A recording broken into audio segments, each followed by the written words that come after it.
आगामी कार्यक्रम प्रायोजित किया है जॉयस मायर मिनिस्ट्रीज के मित्रों और सहयोगियों ने।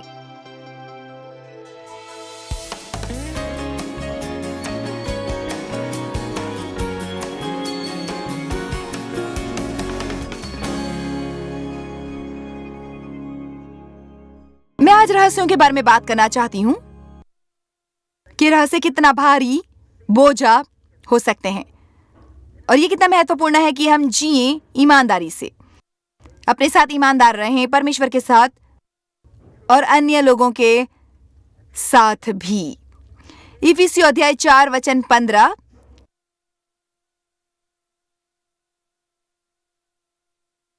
आज के वचन के लिए धन्यवाद प्रभु, उसे बताने में मेरी मदद करें।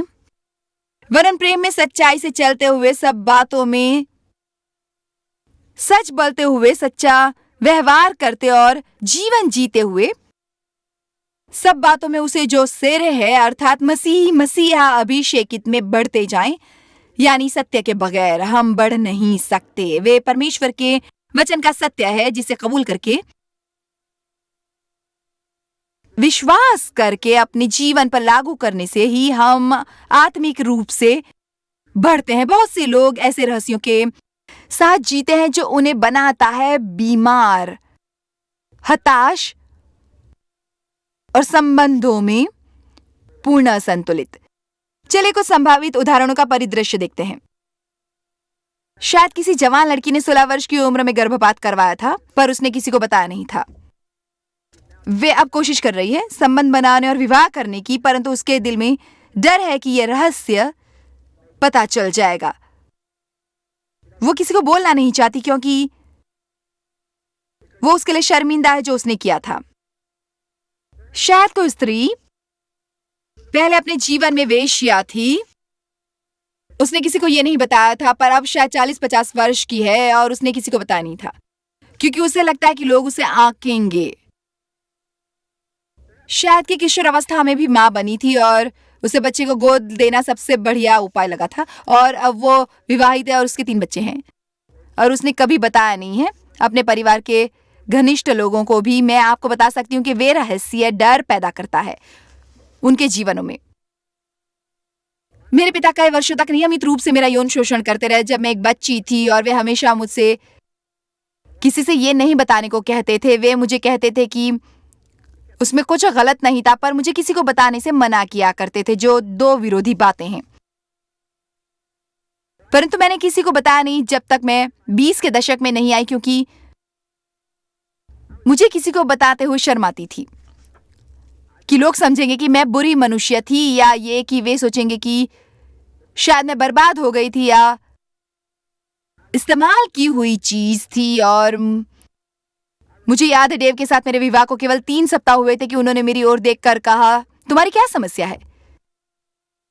क्यों मैं बहुत असामान्य थी संबंधों में। जब मैंने अपने पिता का घर छोड़ा तब मैंने सोचा था कि मैं समस्या से दूर आ गई हूं, पर मैं उसके कई वर्षों बाद तक नहीं समझी कि मैं समस्या को अपने साथ लेकर आई हूं। उसके साथ निपटना जरूरी था। मैं उसे कहीं बंद करके उससे दूर नहीं जा सकती थी। मुझे कई बातों से निपटना था। मुझे उस वक्त ये समझ नहीं आया, पर परमेश्वर भले हैं और वे अपने समय पर हमारी अगुवाई और मार्गदर्शन करते हैं, और वे ऐसे तरीके से उन चीजों से निपटना सिखाते हैं जो हमारे जीवन में चंगाई लाता है, बर्बादी की बजाय। मेरे जीवन में एक समय था और मैं जानती थी आपके लिए यह विश्वास करना कठिन होगा वो देखकर जो मैं आप करती हूँ, पर मेरे जीवन में एक समय था जब मैंने एक कंपनी से पैसे चुराए जिसके लिए मैं काम करती थी। मैं एक पुरुष से विवाहित थी जो एक छोटा मोटा चोर था, और उसने मुझे चोरी करना सिखाया। और वर्षों बाद जब पवित्र आत्मा ने मुझे गहराई से छुआ और परमेश्वर ने मुझे बुलाया सेवकाई के लिए, उन्होंने मेरे साथ उस पैसों के बारे में निपटना आरंभ किया जो मैंने चुराए थे। उन्होंने मुझसे कहना आरंभ किया कि मुझे उस कंपनी में लौट कर जाना और कबूल करना है कि मैंने पैसे चुराए। उन्हें लौट आना था। इसका मतलब था कि मुझे अपने पति को बताना था। सो मैंने डेव को बताया, और निसंदेह डेव दयालु थे और स्नेहशील थे, और वे मेरे साथ सहमत थे कि मुझे परमेश्वर की बात माननी चाहिए, पैसे लौटाने चाहिए। और मैं नहीं जानती थी ये कि संभव है कि मुझे गिरफ्तार कर लें। मैं नहीं जानती थी कि क्या होगा। मैं इतना जानती थी कि मैं आगे बढ़ सकती थी जब तक वे रहस्य रहता मेरे जीवन में। मैं आपसे नहीं कह रही कि आप को जाकर वही काम करना चाहिए जो मैंने किया था, पर मैं आपको ये बता रही हूँ कि आपको पवित्र आत्मा का मार्गदर्शन लेना चाहिए। और चाहे जिस भी कारण से मुझे जाकर उसे निपटना था, वह ऐसी बात थी जिसे सुधारा जा सकता था। कई बार हम उसे सुधार नहीं सकते जो हमने किया होता है, परंतु वह ऐसी चीज थी जिसे मैं सुधार सकती थी, और वास्तव में वह ऐसी बात थी जो मुझे परेशान कर रही थी। मैं नहीं चाहती थी कि मैं लोगों के सामने खड़े होकर इन्हें बताऊं कि उन्हें सच्चाई और ईमानदारी से जीना चाहिए। जब मेरे दिल में यह रहस्य दबा था, मैं ये भी कर सकती थी। वे बहुत पुरानी बात है, मुझे अब उसकी चिंता करने की आवश्यकता नहीं है, क्योंकि वे सब यीशु के लहू से ढका था और वे सब सच था। वे क्षमा हो गया था, परंतु फिर भी परमेश्वर ने मुझे उससे निपटने के लिए कहा। मैं पक्का नहीं जानती, शायद वैसा न करने पर मैं आज यहाँ न होती। बहुत बार जब परमेश्वर हमसे ऐसी बातों से निपटना कहते हैं कि हम कोशिश करें, तब हमें करना चाहिए, पर उनसे निपटने का भय हमें रोकता है आगे जाने से। सो मैं लौटकर उस कंपनी में गई और कहा, आपको बहुत वर्ष पहले की बात याद है? उस वक्त मैं आपके यहाँ काम करती थी। मैंने कुछ पैसे चोरी किए थे। किसी ने वेतन के चेक बनाकर उन्हें नकदी में भुनाया था, और हाँ, वो मैं थी। मैंने कहा, अब मैं एक मसीह हूँ और ये एक यहूदी कंपनी थी, इसलिए मैं ये भी नहीं जानती कि वे कैसे समझेंगे या उन्हें मेरी परिस्थितियों के कारण हमदर्दी होगी, परंतु मैंने कहा, मैं अब मसीह हूँ और परमेश्वर मुझसे सचमुच निपट रहे हैं कि मैं अपनी गलती में सुधार लाऊं और आपको ये बात बता दूं, इसलिए मैं ये पैसे देने आई हूँ। मुझे अब बहुत अच्छा लगा। कितने जानते हैं कि हमें अच्छा अनुभव होता है जब हम चीजों के साथ निपटते हैं। वे करना कठिन था, परेशानी में डालने वाला था, पर वे एक अच्छा काम था जो मैंने किया था। कई बार सत्य का सामना करना कठिन होता है, पर वो अच्छा होता है। ये थोड़ा दिलचस्प है ना कि एक भूतपूर्व चोरनी आपके सामने प्रचार कर रही है। ये दिलचस्प है कि परमेश्वर किसे इस्तेमाल करते हैं। वे दुनिया के कमजोर और मूर्खों को इस्तेमाल करते हैं, बुद्धिमानों को चकित करने के लिए। दिल खोलकर परमेश्वर की स्तुति करिए। आइए देखिए भजन 90 वचन 8। तूने हमारे अधर्म के कामों को अपने सम्मुख और हमारे छिपे हुए पापों को, जिन्हें हम अपने से भी छिपाना पसंद करेंगे, अपने मुख की ज्योति में रखा है। देखिए, कुछ बातें होती हैं जिन्हें हम अपने अंदर दफन करते हैं, और हम उन्हें इतनी गहराई में दफन करते हैं कि हम उनकी ओर देखना भी नहीं चाहते और न सोचना चाहते हैं। वे ऐसा कुछ हो सकता है जो बहुत पहले हुआ था और आप सचमुच उसे भूल गए हैं, पर यदि परमेश्वर उसे याद दिलाए। मैं नहीं समझती कि हमें बातें ढूंढने के लिए खुदाई अभियान चलाना चाहिए, पर यदि परमेश्वर याद कराए, यदि परमेश्वर कुछ याद कराए, तो आपको जाकर किसी से क्षमा मांगनी चाहिए अपने पुराने दुर्व्यवहार के कारण। मुझे परवाह नहीं यदि वे 10 वर्ष पुराना हो, पर आप जानते हैं कि परमेश्वर आपके साथ निपट रहे हैं। सबसे महत्वपूर्ण बात यह है कि हमें हमेशा पवित्र आत्मा की बात सुननी चाहिए, क्योंकि यदि हम नहीं सुनेंगे, उससे हमारी समस्याएं बढ़ेंगी। मैं आपसे वादा करती हूँ कि यहाँ बैठे इतने लोगों में इस वक्त कुछ लोग हैं जिनमें से सीधे मैं बात कर रही हूँ, और परमेश्वर ने आपसे कुछ बातों के साथ निपटने को कहा है, और आप फिर और फिर से उसी पहाड़ के आसपास जाते रहते हैं, उसे टालते रहते हैं। मैं आपको बताना चाहती हूँ कि परिस्थितियां बेहतर नहीं बनेंगी जब तक आप निपटेंगे नहीं।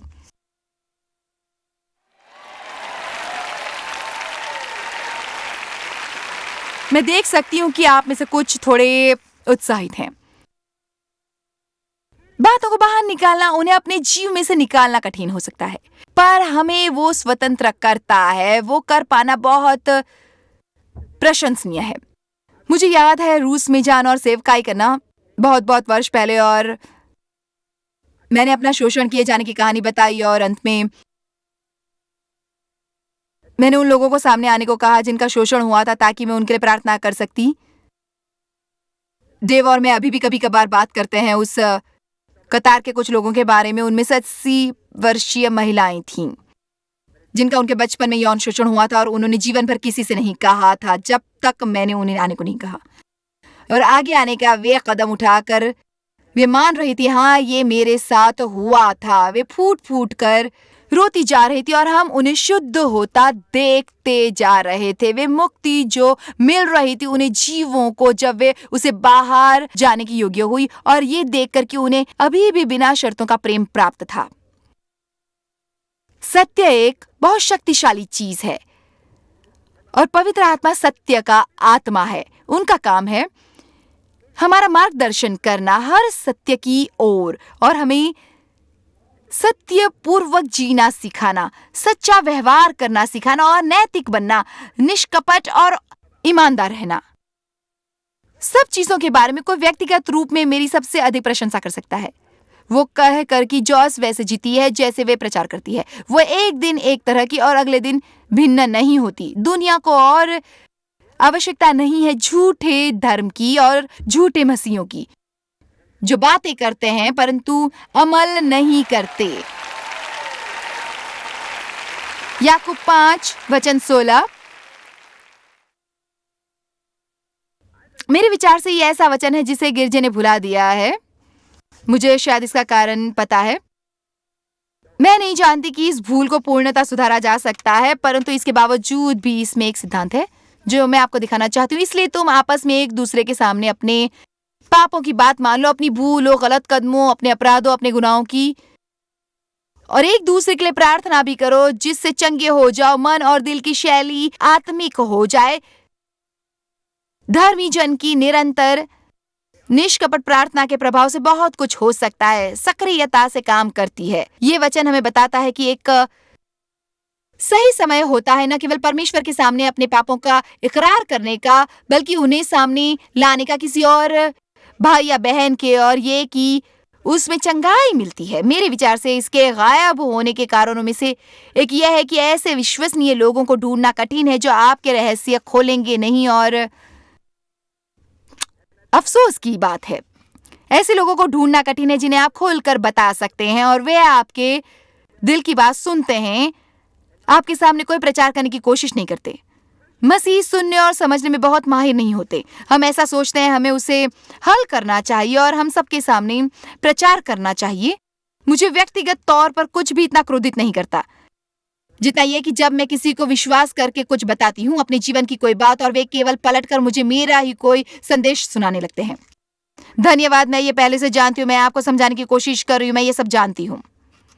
ये दुखद है, पर बहुत मामलों में हम दूसरों के साथ वैसा संबंध बनाने की कोशिश छोड़ देते हैं लोगों के उससे निपटने के तरीके के कारण। अब मेरा अपने बच्चों के साथ अच्छा संबंध है और मेरी छोटी बेटी मुझे बहुत सी बातें बताती है, और ये बिल्कुल सत्य है कि वो तब भी बताती है जब वो अपने घर के एकांत में क्रोधित होती है, जिसके बारे में मुझे कभी पता नहीं चलता था।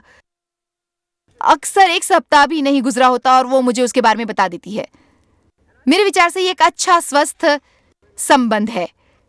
अच्छा होता है यदि हमारा कोई साथी हो जिसे हम जवाबदेह हो, जिसके साथ हमारा वैसा खुलापन संबंध हो। मैं नहीं सोचती कि हमें लोगों के सामने अपने दोषों को इकरार करने के लिए रखना चाहिए। हमें अपने पाप क्षमा करवाने चाहिए परमेश्वर के पास जाकर। पर एक समय होता है जब वे सचमुच अच्छा होता है, विशेष रूप से यदि आपके जीवन में किसी चीज ने गढ़ बना लिया होता है। मुझे याद है एक बार एक नौजवान मेरे पास आया, वो बहुत यात्रा करता था और उसने कहा मुझे किसी को ये बताने की आवश्यकता नहीं, मैं आशा कर रहा हूँ कि यदि मैं उसे खुले में लाऊंगा तो शायद उसका मुझ पर नियंत्रण नहीं रहेगा, क्योंकि आप जानते हैं रहस्यों में शक्ति होती है। हम जितना किसी चीज को छिपाते हैं उसे उतना बल मिलता है, परंतु जिस पल हम किसी अंधियारे को प्रकाश में लाते हैं, प्रकाश उसे हराने लगता है। उसने कहा यात्रा के दौरान मैं अपने को एकाकी पाता हूँ क्योंकि मेरी पत्नी मेरे साथ नहीं होती, और मैंने पाया है कि मुझे कामुकता भरे विचार आते हैं और मैं दूसरी औरतों की ओर आकर्षित होता हूँ। उसने कहा जॉयस, मैं बिल्कुल भी ये नहीं चाहता कि मैं सेवकाई में होकर किसी तरह का पाप करूं। क्या आप मेरे दिल के लिए प्रार्थना करेंगी? मुझे कुछ महीनों बाद उससे ये पूछना याद है। उसने बताया सच कहूँ आपसे, उसके बारे में बात करने के बाद मुझे कोई समस्या नहीं। मुझे सचमुच विश्वास है कि बहुत बार वे शैतान होता है जो हमारे साथ ऐसा करता है।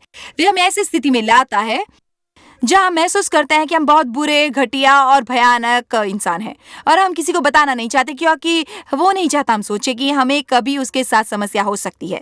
क्या कोई यहाँ मुझे सुन रहा है? सो हम अपने रहस्यों के साथ जीते हैं और उनसे छिपते रहते हैं, और वे केवल दिन प्रतिदिन शैतान को और शक्ति देता है। क्या आप रहस्यों को छिपा रहे हैं जो आपके जीव में सड़ रहे हैं और अब आपको बीमार कर रहे हैं? क्या कल आपके साथ ऐसा कुछ हुआ था जिसके साथ आप ठीक से निपटे नहीं थे? मैंने एक ये बात सीखी है कि यदि मैं आज बुरे मिजाज में हूं तो संभव है उसका कारण वे जो कल हुआ था, ऐसा कुछ जो कल हुआ था जिसे मैंने ध्यान नहीं दिया था और मुझे वे याद भी नहीं है, परंतु मैं उससे ठीक से निपटी नहीं थी और अब मुझे वे परेशान कर रहा है। मुझे याद है एक रात मैं सो नहीं पा रही थी और सामान्यतः मैं अच्छी तरह सोती हूँ। सुबह के लगभग 4-5 बज गए थे और मैं अभी भी बिस्तर पर करवटें बदल रही थी। मैं नहीं जानती थी मुझे पहले ये क्यों नहीं सूझा। मुझे थोड़ा अधिक सोने को मिला होता, पर आखिरकार लगभग 5 बजे मैंने कहा, परमेश्वर ये क्या हो रहा है?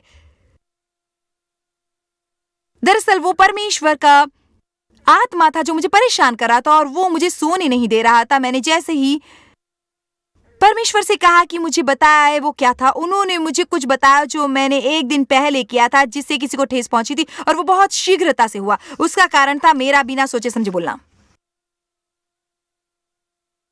बहुत बार जब हम ऐसे काम करते हैं जिससे लोगों को ठेस पहुंचती है, हम उसकी जिम्मेदारी नहीं लेते जैसे हमें लेनी चाहिए। हम उस पर पर्दा डालना और आगे बढ़ना चाहते हैं। आज मेरा दिन बहुत बुरा गया। उन्होंने कहा, मैं तुम्हें अकेला नहीं छोड़ूंगा, न ऐसा व्यवहार करने दूंगा। परमेश्वर के लिए लोगों के साथ हमारा व्यवहार बहुत महत्वपूर्ण है। परमेश्वर व्यक्तिगत रूप से नाराज होते हैं और मुझे विश्वास है कि जब वे नाराज होते हैं तो वैसा नहीं करते जैसा हम करते हैं, परंतु बाइबल में जरूर लिखा है कि हम पवित्र आत्मा को नाराज कर सकते हैं, उदास करके खिजा सकते हैं, दुखी कर सकते हैं। मेरे विचार से परमेश्वर सचमुच नाराज होते हैं जब हम लोगों से दुर्व्यवहार करते हैं और परवाह नहीं करते और उसके बाद अपने को मसीह कहते हैं और बम्पर स्टिकर लगाते हैं और मसीही आभूषण पहनते हैं और मसीह शैली में बात करते हैं, पर फिर भी हम सोचते हैं कि लोगों के साथ दुर्व्यवहार करना और उन्हें ठेस पहुंचाना ठीक है और हम पश्चाताप करने की कोशिश भी नहीं करते और कई बार जान भी नहीं पाते कि हम वैसा कर रहे हैं। इसलिए मुझे खुशी है कि परमेश्वर ने उस रात मुझे सोने नहीं दिया। उसके अगले दिन मैंने अपनी वो गलती सुधार ली। मैं उस बात को भुलाने की बजाय उस व्यक्ति से क्षमा मांगना पसंद करूंगी, चाहे उन्होंने उस बात की ओर ध्यान न दिया हो जो मैंने कही थी। कल शायद आप दुखी या निराश थे और आप उससे निपटे नहीं थे। शायद आपको बुरी खबर मिली थी, किसी ने शायद आपको नाराज किया था और आप ठीक तरह से उससे निपटे नहीं थे। शायद आपकी कोई बहस नहीं हुई थी जिसका कोई हल नहीं निकला था। मैं सोचती हूँ कि हम मसीह बहुत बार अपने विश्वास से भरे मनुष्य बनने की इच्छा के कारण कई बार बातों को बिगाड़ देते हैं, उन्हें ढक देते हैं, असल में उनके साथ निपटने की बजाय। बहुत बार हमें आवश्यकता होती है परमेश्वर के साथ उसके बारे में खुलकर ईमानदारी से बात करने की, जो हमें परेशान करती है, हमें दुखी करती है। क्योंकि जैसे हम आरंभ करते हैं किसी चीज के बारे में बोलना और इकरार करना, हम उससे खुले में लाते हैं और जब एक खुले में आता है तो उसका आपस से नियंत्रण हट जाता है। हम अक्सर ये कहने में माहिर होते हैं, सब ठीक ठाक है, प्रभु की स्तुति हो, मैं ठीक हूं, प्रभु की स्तुति हो। ये कहना कहीं बेहतर है। सच को परमेश्वर, इससे मुझे दुख हुआ, मुझे दुख हुआ है, परंतु मेरा आपसे निवेदन है कि आप मुझे शक्ति दे ताकि मैं उस व्यक्ति के साथ उसे भिन्न व्यवहार न करूं जैसा मैंने करना था। यदि ये न हुआ होता, यदि हम उस ओर ध्यान नहीं देते और परमेश्वर को बताते नहीं कि हमें कैसा अनुभव होता है, तब हमारे विचार से लगातार हम दुखी रहते हैं। संतुलित और समस्याओं से ग्रस्त लोग परामर्श के लिए जाते हैं केवल इसलिए कि किसी से बात कर सके, और परामर्शदाता का सबसे बड़ा काम होता है उस व्यक्ति से इतनी गहराई से बात करवाना ताकि वे जड़ तक पहुंच सके उसकी समस्या के। यदि आपको परामर्श की आवश्यकता हो तो आपको वो लेना चाहिए, पर मैं नहीं सोचती कि लोगों को अपना सारा जीवन परामर्श में बिताना चाहिए। हमारे पास है पवित्र आत्मा, हमारे परामर्शदाता। यदि आपके पास पैसे नहीं है परामर्श के लिए, आप तभी परामर्श ले सकते हैं परमेश्वर के वचन और पवित्र आत्मा से जो हम में रहते हैं। आप किसी ऐसे के साथ रहना चाहते हैं जो आपको सत्य समझाना चाहे, वो है पवित्र आत्मा। आमीन। मैं ये बात इसी प्रकार शेखी भगाने के लिए नहीं कह रही हूं, मैं केवल कुछ बताना चाहती हूँ। मैंने जाकर किसी से परामर्श नहीं लिया था और मुझे 1-2 नई अनगिनत समस्याएं थी। पहले तो मेरे पास उनके लिए पैसे नहीं थे, पर जैसे जैसे साल बीते परमेश्वर मेरे साथ हर समस्या के बारे में निपटे और उन्होंने मुझे स्वतंत्र किया। और वो केवल सत्य है जो आपको भी स्वतंत्र करेगा, आपको स्वतंत्र करेगा। आमीन। हमारा परिवार सचमुच बड़ा है और मेरे विचार से बातचीत के द्वारा हल निकालने में माहिर। एक बात जिसके लिए मुझे अपने पूरे परिवार पर गर्व है, यह है कि कोई भी बहुत देर क्रोधित नहीं रहता। हम बात कर लेते हैं, उससे निपट लेते हैं। हमें ये ज्ञान है कि हम गुप्त में क्रोध करके यीशु के नाम पर सेवकाई की कोशिश नहीं कर सकते। मेरे विचार से ये बड़ी समस्या है। मसीहों में हम गिरजे जाते हैं और एक दूसरे को देखकर मुस्कुरा कर कहते हैं, प्रभु की स्तुति हो, धन्यवाद यीशु। और अपने घर के एकांत में सभी लोग क्रोधित होते हैं और लड़ते हैं और उनमें अनबन और कड़वाहट और क्रोध होता है, और ये काम नहीं करता। ये बिल्कुल काम नहीं करता। प्रार्थना में केवल तभी शक्ति होती है जब लोग सहमति से रहते हैं। ऐसा नहीं कि वे निर्णय लेते हैं कि उन्हें एक चमत्कार चाहिए और वे उस एक चमत्कार के बारे में सहमत हों। जब बाकी का समय वे लड़ते हैं। हमारे दोनों बेटे हमारे लिए काम करते हैं, हमारा बड़ा बेटा डेविड और हमारा छोटा बेटा डैन, और वे सेवकाई के भिन्न भिन्न क्षेत्रों में निरीक्षण करते हैं। उन दोनों के काम करने के और समस्याओं से निपटने के तरीके बहुत अलग हैं। कई बार उन्हें बैठकर बातें स्पष्ट करनी पड़ती हैं। वे हमारे काम करते हैं और इसलिए कई बार ये बहुत कठिन होता है जब आपके माता पिता आपके बॉस होते हैं। इसीलिए हमें भी बातें स्पष्ट करनी पड़ती हैं। कभी कभार मेरे दोनों दामाद और मेरी एक बहू हमारे लिए काम करती हैं। एक परिवार के तौर पर हमें खुलकर बात करनी चाहिए और बातों को दबा कर नहीं रखनी चाहिए। न उनसे निपटने से बचना चाहिए। बात करना अच्छा होता है उन लोगों के लिए भी जिन्हें बोलना अच्छा नहीं लगता। मैं जानती हूँ ये बहुत कठिन होता है। औरतों को बोलने में महारत मिली होती है और तो उसके बारे में बोलते रहना चाहती हैं और पुरुष उन्हें देखते रहते हैं। पर भाइयों, आपको भी कभी कभार थोड़ा कष्ट उठाना चाहिए और बोलना चाहिए। आपको चाहे उसकी आवश्यकता न हो, आपकी पत्नी को हो। अच्छा तो बहनों, मेरी मदद करो।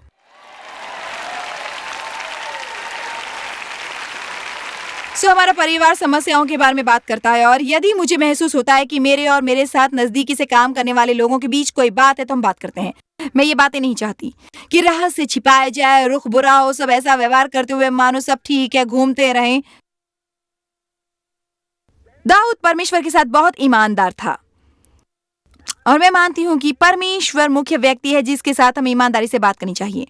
हमें हमेशा और सभी के सामने अपने रहस्यों को उजागर नहीं करना है। मैं आपसे सच कहती हूँ, दरअसल किसी और को हर चीज के बारे में, अपनी भावनाओं के बारे में न जानने की आवश्यकता है, क्योंकि उससे उन पर बहुत बोझ बढ़ जाएगा। उन्हें शायद ये अच्छा न, दरअसल ये कहना बहुत अच्छा नहीं है कि मैं जब भी आपसे मिलता हूँ मेरी आपको घूसा मारने की इच्छा होती है, ठीक है ना?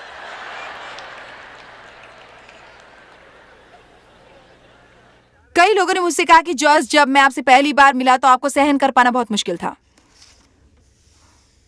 परंतु अब आपको जानने के बाद आपसे प्रेम करता हूं। लोग अक्सर आकर कहते हैं, मैं चाहता हूं आप मुझे क्षमा करें, मैं आपको सहन नहीं कर पाता था। मैं सोचता था अब तुम अपनी समस्या हम पर थोप रही हो। अब मैं समझ गया हूं। इसलिए हमें थोड़ी बुद्धिमानी का इस्तेमाल करना चाहिए। मेरा मतलब, आप जानते हैं कि हमें कुछ बातें बताने की आवश्यकता नहीं होती। इसलिए बाइबल में लिखा है कि प्रेम में सत्य बोलो। इसलिए मैं नहीं चाहती कि आप सभा से बाहर भागे और घर जाकर हमें बैठ, क्योंकि जॉयस ने मुझे ये कहा है। पर मैं चाहती हूँ आप आरंभ करें पहले से अधिक और पूरी तरह परमेश्वर के साथ हर चीज के बारे में ईमानदार बनना। ध्यान दीजिए कि किसी और के बारे में क्या तुमने सुना, मुझे बताओ ना। रहस्य कई बार हमारे जीवन में बड़ा बोझ हो सकते हैं। बाइबल के अनुसार जब हम सत्य को जानेंगे तब सत्य हमें स्वतंत्र करेगा। हम आपसे बहुत प्रेम करते हैं और रोज आपके लिए वचन पेश करते हैं, क्योंकि वे परमेश्वर का वचन है जिससे जीवन बदला है मेरा, और मुझे विश्वास है कि आपका भी बदलेगा। मुझे विश्वास है कि आप वे मनुष्य हैं जो बढ़ना और बदलना चाहते हैं, वरना आप मेरा प्रोग्राम नहीं देख रहे होते। आपका बाकी का दिन अच्छा बीते। परमेश्वर का अनुग्रह हो।